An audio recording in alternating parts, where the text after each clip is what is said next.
यूं तो क्रिकेट में आए दिन कोई ना कोई रिकॉर्ड बनते या टूटते रहते हैं, लेकिन ऐसे कम ही मौके आते हैं जब पुराने रिकॉर्ड के साथ साथ पुरानी धारणा भी टूट जाती है। इनमें से ही कभी एक धारणा थी ओडीआई क्रिकेट में 400 रन बनाने की। क्रिकेट ही नहीं, किसी भी क्षेत्र में जब उपलब्धि बड़ी होती है तो उसके पीछे का किस्सा भी काफी रोचक होता है। और आज हम क्रिकेट से जुड़े एक ऐसे ही रोचक किस्से को आपके साथ शेयर करने जा रहे हैं। 12 मार्च 2006 जोहान्सबर्ग, साउथ अफ्रीका, जहां क्रिकेट की उस समय की दो महाशक्तियां एक दूसरे के आमने सामने थी। और वो दो महाशक्तियां थी ऑस्ट्रेलिया और साउथ अफ्रीका। ये कहानी तब की है जब विश्व क्रिकेट में कंगारुओं का एक छत्र दबदबा हुआ करता था। कंगारू क्रिकेट की दुनिया में एक अद्भुत महाशक्ति थे जो अपोनेंट टीमों को केवल हराती नहीं थी बल्कि उन्हें कुचल डालती थी। उन्हें ना तो किसी ओवरकास्ट कंडीशन से मतलब था और ना ही किसी होम एडवांटेज से, क्योंकि अगर मैदान में कंगारू उतरते थे तो कंडीशन चाहे कैसी भी हो, एडवांटेज तो सिर्फ और सिर्फ कंगारुओं का हुआ करता था। इसके अलावा लगातार 2 वर्ल्ड कप टाइटल जीतकर कंगारू वर्ल्ड क्रिकेट में अपनी बादशाहत भी कायम कर चुके थे। इस वजह से कंगारुओं का घमंड अब 7वें आसमान पर पहुंच चुका था। वो न तो अपोनेंट टीमों को रिस्पेक्ट देते और न ही किसी प्लेयर्स के साथ उनका बर्ताव अच्छा रहता। और अपने इसी घमंड के साथ फरवरी 2006 में कंगारू साउथ अफ्रीका की धरती में 5 मैचों की ओडीआई सीरीज खेलने के लिए पहुंचते हैं। पर उनके आगमन का इंतजार कर रहे साउथ अफ्रीकन टाइगर्स के हाथों उन्हें 2 मैचों में बैक टू बैक हार का सामना करना पड़ता है, जिससे कंगारुओं के आत्मसम्मान को काफी ठेस पहुंचती है। हालांकि इसके बाद कंगारू बाउंस बैक करते हैं और अगले 2 मैचों में साउथ अफ्रीका को पराजित कर सीरीज को बराबरी पर ले आते हैं, जिसकी वजह से आखिरी मैच फाइनल मैच बन जाता है।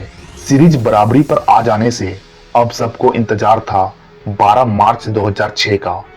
वैसे तो ये बाइलेटरल सीरीज का फाइनल मुकाबला था, पर ओडीआई क्रिकेट के 2 दिग्गज टीमों के बीच ये मुकाबला होने की वजह से ये मैच किसी बड़े टूर्नामेंट के फाइनल से कम नहीं लग रहा था। दोनों टीमों में एक से बढ़कर एक धाकड़ और जुझारू खिलाड़ी मौजूद थे, जिनमें किसी भी सिचुएशन में मैच के परिणाम को बदलने की अद्भुत क्षमता थी। मैच से पहले दोनों टीमों के कप्तान टॉस के लिए एक दूसरे के सामने आए। टॉस जीता कंगारू कप्तान रिकी पॉन्टिंग ने और पहले बल्लेबाजी करने का फैसला किया। वहीं इस फैसले को सही साबित करने के लिए मैदान में उतरे एडम गिलक्रिस्ट और साइमन कैटिज की सलामी जोड़ी। शुरुआती 6 ओवर तक तो दोनों बल्लेबाज थोड़ा संभल कर खेले, लेकिन 7वें ओवर में गिलक्रिस्ट ने मोर्चा संभाला और उन्होंने मखाया एंटनी को आड़े हाथों लेते हुए लगातार 2 चौके जड़कर अपने इरादे जाहिर कर दिए। गिलक्रिस्ट को खुलकर खेलता देख साइमन कैटिज भी कहां चुप बैठने वाले थे। उन्होंने भी अगले ओवर में एंड्रू हॉल को अपने निशाने पर लेते हुए उस ओवर में 2 चौके ठोक डाले और ऑस्ट्रेलिया के स्कोर बोर्ड को एक तरह से तेजी देने का काम किया। ये दोनों बल्लेबाज जिस अंदाज में बल्लेबाजी कर रहे थे, उसने साउथ अफ्रीकन गेंदबाजों को मुश्किल में डाल दिया था।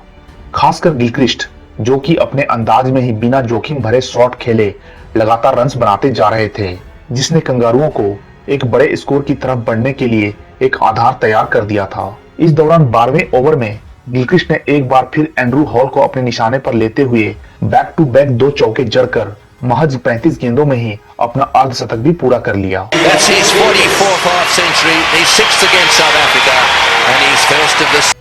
हालांकि 16वें ओवर में वो तेजी से रन बनाने की कोशिश में कैच आउट हो गए और इस तरह 97 के स्कोर पर कंगारुओं को पहला झटका लगा। ये विकेट हासिल करना भले ही अफ्रीकी गेंदबाजों के लिए उस वक्त राहत की सांस लेने जैसा जरूर था, पर उन्हें कहां पता था कि असली खेल तो अब यहां से शुरू होने जा रहा है। गिलक्रिस्ट के जाने के बाद कंगारू कप्तान रिकी पॉन्टिंग क्रीज पर आए और उन्होंने आते ही कैटिज के साथ मिलकर रनों के बहाव को और तेज कर दिया। पॉन्टिंग जिस अंदाज में बल्लेबाजी कर रहे थे, उसने साउथ अफ्रीकन गेंदबाजों का मनोबल पूरी तरह तोड़ दिया था। 30 ओवर के खेल खत्म होते तक ऑस्ट्रेलिया का स्कोर 1 विकेट पर 209 हो चुका था और वे एक विशाल स्कोर की तरफ तेजी से बढ़ रहे थे। हालांकि इसी बीच 31वें ओवर में मखाया एंटनी ने अपनी शॉर्ट गेंद पर साइमन कैटिज का विकेट लेकर कंगारुओं पर दबाव बनाने की कोशिश जरूर की, पर नए नए क्रीज पर आए माइक हसी और सेट हो चुके रिकी पोंटिंग ने अपने जबरदस्त बल्लेबाजी से साउथ अफ्रीका के इस मंसूबे पर पानी फेर कर रख दिया। देखते ही देखते इन दोनों बल्लेबाजों ने केवल 93 गेंदों में ही 158 रनों की पार्टनरशिप कर डाली और 46वें ओवर में स्कोर को 374 पर पहुंचा दिया। इस दौरान दोनों बल्लेबाजों ने 150 से ऊपर की स्ट्राइक रेट से बल्लेबाजी की, पर 47वें ओवर में हसी रनों की गति को और तेज करने के प्रयास में 50 गेंदों पर 9 चौकों और 3 छक्कों की मदद से 81 रन बनाकर कैच आउट हो गए और इसके अगले ओवर में पोंटिंग भी बड़ा शॉट लगाने की कोशिश में बाउंड्री पर लपक लिए गए। हालांकि आउट होने से पहले वो ऑस्ट्रेलिया को 400 का आंकड़ा पार करा चुके थे और इस दौरान उन्होंने 105 गेंदों पर 13 चौकों और 9 छक्कों की मदद से 164 रनों की तूफानी पारी खेलकर मैच को लगभग एक तरफा ही बना दिया था। अंततः ऑस्ट्रेलिया की पारी खत्म हुई और फाइनल स्कोर 434 पर 4 रहा। ये रन नहीं, रनों का पहाड़ था, यानी कि ओडीआई क्रिकेट हिस्ट्री का सबसे बड़ा स्कोर। मैच की पहली पारी खत्म हो चुकी थी। ऑस्ट्रेलियन प्लेयर्स और दर्शकों सहित क्रिकेट फैंस का पूरा महकमा खुश था, सिवाय साउथ अफ्रीकन टीम्स और उनके फैंस के। लेकिन साउथ अफ्रीकन टीम भी ज्यादा निराश नहीं थी, क्योंकि ऑस्ट्रेलियन टीम ने जो कारनामा किया था वो वाकई में ऐतिहासिक था।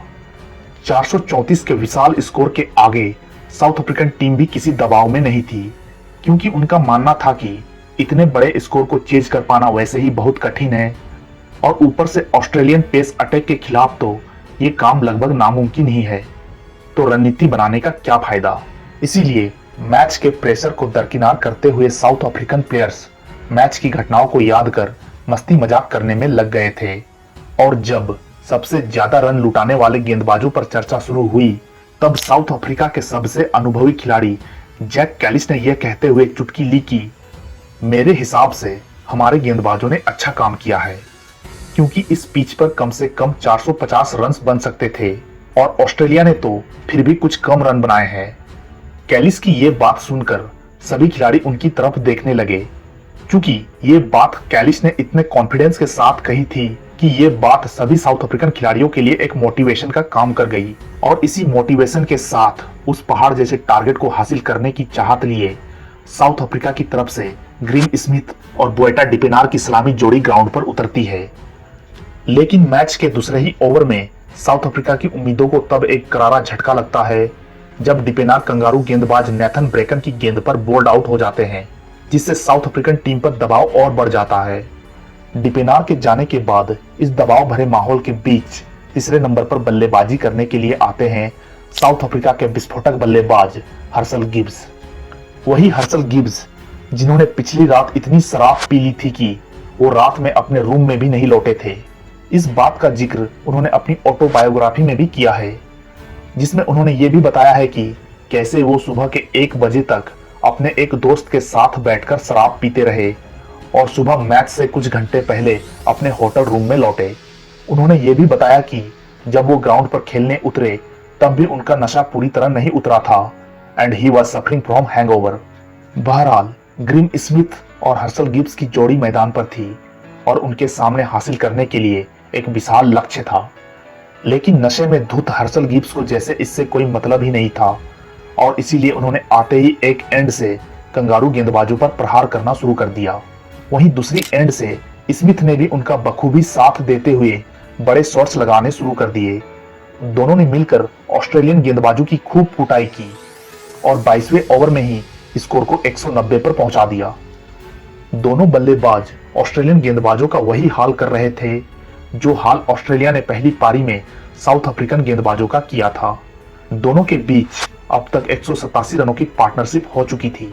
ऑस्ट्रेलियन कप्तान रिकी पोंटिंग इस पार्टनरशिप को तोड़ने के लिए सब कुछ ट्राई कर रहे थे, पर गिब्स और स्मिथ पर इसका कोई असर होता हुआ नहीं दिख रहा था और दोनों के बल्ले से रनों की बौछार जारी थी। लेकिन तभी मैच में एक टर्निंग पॉइंट आता है और 23वें ओवर में पूरी तरह सेट हो चुके स्मिथ माइकल क्लार्क की गेंद को बाउंड्री के बाहर भेजने के प्रयास में माइक हसी को अपना कैच थमा बैठते हैं, जिससे ऑस्ट्रेलिया को मैच में वापसी करने का मौका मिल जाता है। स्मिथ ने 55 गेंदों पर 90 रन बनाए थे। स्मिथ के जाने के बाद ऑस्ट्रेलिया ने सोचा कि अब वो इस मैच में अपनी पकड़ बना लेंगे, पर क्रीज पर खड़े हर्षल गिब्स ने उनकी इस मंशा पर पानी फेर कर रख दिया और अकेले ही ऑस्ट्रेलियन गेंदबाजों से लोहा लेते हुए उनकी धज्जियां उड़ाने लगे। इसी दौरान उन्होंने 24वें ओवर में स्टुअर्ट क्लार्क की आखिरी 2 गेंदों पर बैक टू बैक बाउंड्री लगाकर 79 गेंदों में ही अपना शतक भी पूरा कर लिया था। सेंचुरी पूरी करने के बाद तो गिब्स और भी खतरनाक हो गए थे, क्योंकि इसके बाद वो लगभग हर गेंद पर ही बड़े शॉट के लिए जा रहे थे और आश्चर्य की बात यह है कि उनके बल्ले से ये शॉट्स लग भी रहे थे। उनकी आक्रामक बल्लेबाजी का अंदाजा आप इसी बात से लगा सकते हैं कि 29वें ओवर के खत्म होते तक उन्होंने अपने 150 रन भी पूरे कर लिए थे और उन्होंने अपने इस 50 रन को बनाने के लिए केवल 21 गेंदें ही खेली थी। ऑस्ट्रेलिया का हर गेंदबाज उस दिन गिब्स के सामने लाचार और बेबस नजर आ रहा था। 30 ओवर का खेल खत्म हो चुका था और साउथ अफ्रीका 2 विकेट के नुकसान के साथ 279 रन बनाकर मैच में अभी भी बनी हुई थी। अब केवल 20 ओवर्स का खेल ही बचा था और ये ओवर्स दोनों ही टीमों के लिए काफी क्रूशियल थे। अगले 20 ओवर में साउथ अफ्रीका को जीतने के लिए बनाने थे 156 रन। वहीं कंगारुओं को जीतने के लिए सबसे पहले गिब्स को आउट करना ज्यादा जरूरी हो गया था, जो महज 100 गेंदों में ही 150 रन बनाकर इतिहास रचने की ओर अग्रसर थे। हालांकि इसी बीच ब्रेकन ने एबी डिविलियर्स को अपना शिकार बनाकर रन गति पर अंकुश लगाने की कोशिश जरूर की थी, पर दूसरे एंड पर खड़े गिब्स को इससे कोई फर्क नहीं पड़ रहा था कि कौन आ रहा है या कौन जा रहा है। वो तो बस अपनी ही धुन में ऑस्ट्रेलियन गेंदबाजों की धुनाई करने में व्यस्त थे। इसी क्रम में उन्होंने 32वें ओवर में गेंदबाजी करने आए एंड्रू सीमंड्स को 2 बैक टू बैक छक्के भी जड़ दिए और अगली गेंद पर भी वो बड़े शॉट के लिए ही गए, पर इस बार वो ठीक से गेंद को टाइम नहीं कर पाए और गेंद हवा में चली गई और नीचे खड़े ब्रेटली ने बिना कोई गलती किए उस कैच को लपक लिया। इस कैच के साथ ही हर्षल गिब्स की उस तूफानी पारी का भी अंत हो गया था, जिसमें उन्होंने 111 गेंदों पर 21 चौकों और 7 छक्कों की मदद से 175 रन बनाए थे। फाइनली कंगारुओं को वो विकेट मिल जाता है जिसकी तलाश वो लंबे समय से कर रहे थे। बैक टू बैक अपने 2 बड़े विकेट गंवाने के बाद साउथ अफ्रीका भी अब दबाव में आ चुकी थी, परंतु हर्षल गिब्स की उस पारी की बदौलत साउथ अफ्रीका का डैमेज अभी भी कंट्रोल में था। 34 से 41 ओवर के बीच में साउथ अफ्रीका के खाते में कोई बाउंड्री नहीं आई। उल्टा जैक कैलिस जैसे बेहद ही अनुभवी बल्लेबाज का विकेट उन्हें गंवाना पड़ा, जिससे रिक्वायर्ड रन रेट अब बढ़ने लगा था। अब केवल 9 ओवरों का खेल ही बाकी बचा था और साउथ अफ्रीका को जीतने के लिए अभी भी 91 रनों की जरूरत थी। फिलहाल क्रीज पर मौजूद थे विकेट कीपर बल्लेबाज मार्क बाउचर और ताबड़तोड़ बल्लेबाजी के लिए मशहूर जस्टिन केम्प, जिन पर यह रन्स बनाने की जिम्मेदारी थी, और वो भी 10 से ऊपर के रिक्वायर्ड रन रेट के साथ। 42वें ओवर में दोनों बल्लेबाज 11 रन्स बटोरने में सफल रहे, जिससे जीत का फासला और थोड़ा कम हो गया। मौके की नजाकत को देखते हुए पोंटिंग ने एक बार फिर अपने सबसे सफल गेंदबाज रहे नेथन ब्रेकन को गेंदबाजी पर लगाया और ब्रेकन ने भी एक बार फिर अपने कप्तान के भरोसे पर खरा उतरते हुए 43वें ओवर की पहली गेंद पर ही न केवल जस्टिन केम्प का विकेट निकालकर साउथ अफ्रीका को एक तगड़ा झटका देने का काम किया, बल्कि इस ओवर में केवल 3 रन खर्च करते हुए रिक्वायर्ड रन रेट को 11 के पार भी पहुंचा दिया, जिससे साउथ अफ्रीका पर दबाव और भी बढ़ गया था। तब ऐसी टाइट सिचुएशन में बल्लेबाजी करने आए जोहान वान डेर वाथ, जिन्हें इंटरनेशनल क्रिकेट में बल्लेबाजी करने का कुछ खास अनुभव तो नहीं था, पर बड़े हिट्स लगाने की काबिलियत जरूर रखते थे और उसी की जरूरत आज साउथ अफ्रीका को उनसे थी। उन्होंने भी उस दिन अपनी इस काबिलियत का भरपूर इस्तेमाल किया और आते ही पहले तो उन्होंने 44वें ओवर में माइक लुइस को 2 छक्के सहित 16 रन जड़ दिए। फिर इसके अगले ओवर में भी उन्होंने ब्रेकन को 1 चौके और 1 छक्के की मदद से 14 रन जड़कर साउथ अफ्रीका की जीत की उम्मीदों को बरकरार भी रखा। अब अगले 30 गेंदों में साउथ अफ्रीका को 47 रन बनाने थे। यह टारगेट किसी भी हालत में साउथ अफ्रीका के लिए आसान नहीं था, क्योंकि अफ्रीकी बल्लेबाज लगातार अपने विकेट खो रहे थे। इसी क्रम में 47वें ओवर की तीसरी गेंद पर जबरदस्त अंदाज में बल्लेबाजी कर रहे जोहान वान डेर वाथ को नेथन ब्रेकन अपना शिकार बना लेते हैं और इस तरह साउथ अफ्रीका के 7वें विकेट का भी पतन हो जाता है। यहां से अगले 3 ओवर में अब 30 रनों की जरूरत थी और स्ट्राइक पर थे सेट बल्लेबाज मार्क बाउचर, जिन पर अब इस मैच को खत्म करने की जिम्मेदारी थी। बाउचर भी ये बात भली भांति जानते थे कि अगर साउथ अफ्रीका को इतिहास बनाना है तो उन्हें अंत तक खेलना ही होगा। 48वें ओवर में बाउचर ने पुछल्ले बल्लेबाज रोजर टेलीमार्क्स के साथ मिलकर 17 रन ठोक दिए, जिससे इस मैच में साउथ अफ्रीका का पलड़ा एक बार फिर भारी हो गया। लेकिन इसके अगले ओवर में ही ब्रेकन ने रोजर टेलीमैक्स का विकेट निकालकर ऑस्ट्रेलिया को भी एक बार फिर मैच में वापस ला दिया था। अब मैच का केवल आखिरी ओवर बचा था, जिसमें साउथ अफ्रीका को जीत के लिए 7 रन चाहिए थे और ऑस्ट्रेलिया को 2 विकेट। ऑस्ट्रेलिया के लिए यह आखिरी ओवर फेंकने आए ब्रेट ली, जिनका निशाना फिलहाल थे मार्क बाउचर, जो कि एक एंड पर खूंटा गाड़कर खड़े थे। लेकिन उन्होंने पहली गेंद पर ही सिंगल ले लिया, जिससे नए बल्लेबाज एंड्रू हॉल स्ट्राइक पर आ गए और एंड्रू हॉल ने अगली गेंद पर ही चौका जड़कर साउथ अफ्रीका की जीत की उम्मीदों को जिंदा भी रखा। पर कंगारू भी कहां हार मानने वालों में से थे। उन्होंने अगली गेंद पर ही एंड्रू हॉल को भी चलता कर दिया और एक बार फिर मैच में वापस आ गए। 49 ओवर 3 गेंद का खेल हो चुका था, पर अभी भी यह साफ नहीं था कि मैच का रुख किस तरफ जाएगा। फिलहाल आखिरी बल्लेबाज के रूप में मखाया एंटनी स्ट्राइक पर आए। साउथ अफ्रीका को यह मैच जीतने के लिए अगले 3 गेंदों में केवल 2 रन बनाने थे। वहीं कंगारुओं को यह मैच जीतने के लिए महज 1 विकेट लेना था। बाउचर अभी भी नॉन स्ट्राइकर एंड पर ही थे, जबकि मखाया एंटनी स्ट्राइक पर, जिन्हें उस वक्त सामना करना था दुनिया के सबसे घातक तेज गेंदबाजों में से एक ब्रेट ली का। चूंकि एंटनी बल्लेबाजी में उतने अच्छे नहीं थे, इसीलिए सभी को लग रहा था कि ब्रेट ली उन्हें अपनी तेज रफ्तार गेंदबाजी से बीट कर देंगे या फिर आउट। लेकिन ऐसा कुछ हुआ नहीं। एंटनी ने अगली गेंद को न केवल बेहतर तरीके से खेला, बल्कि 1 रन लेकर स्कोर को बराबरी पर भी ले आए। अब तो बस साउथ अफ्रीका के लिए जीत की औपचारिकता ही बची रह गई थी, जिसे पूरा करने की जिम्मेदारी मार्क बाउचर ने उठाई और उन्होंने ब्रेट ली की अगली गेंद पर चौका जड़ते हुए इस मैच को ऑस्ट्रेलिया की पकड़ से छीनकर एक वर्ल्ड रिकॉर्ड ही कायम कर दिया। एक ऐसा वर्ल्ड रिकॉर्ड जिसे अभी तक कोई नहीं तोड़ पाया है। इस मैच ने रोमांच की सारी हदों को पार कर दिया था। कंगारुओं द्वारा बनाया गया यह पहाड़ जैसा लक्ष्य भी साउथ अफ्रीकन शेरों ने बौना साबित कर दिखाया। इस जीत के साथ ही साउथ अफ्रीका ने इस सीरीज को 3-2 से जीतकर कंगारुओं को बता दिया था कि हमारे घर में घुसकर हमें पराजित करना इतना आसान नहीं है जितना तुम सोच रहे थे। ये रहा साउथ अफ्रीकन बल्लेबाजों का स्कोर कार्ड। अफ्रीका की तरफ से सबसे ज्यादा 111 गेंदों में 175 रन हर्सल गिब्स ने बनाए।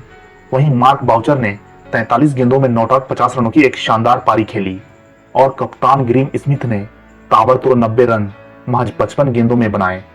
और इन सब की शानदार बल्लेबाजी की बदौलत ही साउथ अफ्रीका इस विशालकाय टारगेट को चेज करने में आखिरकार कामयाब भी रही। आज इस मैच को खेले हुए 18 सालों से भी ज्यादा का समय गुजर चुका है, पर आज भी रोमांच के मामले में इस मैच का कोई मुकाबला नहीं है। और यही वजह है कि इस मैच को क्रिकेट हिस्ट्री की सबसे ग्रेटेस्ट मैच की लिस्ट में टॉप पर रखा गया है और मेरे ख्याल से आगे आने वाले कई सालों तक भी टॉप पर ही रहेगा। They backed themselves, they had no choice but to go for it. They pulled off one of the great victories of all time. They deserve that celebration, but all credit to both sides. It's been a fantastic match to watch.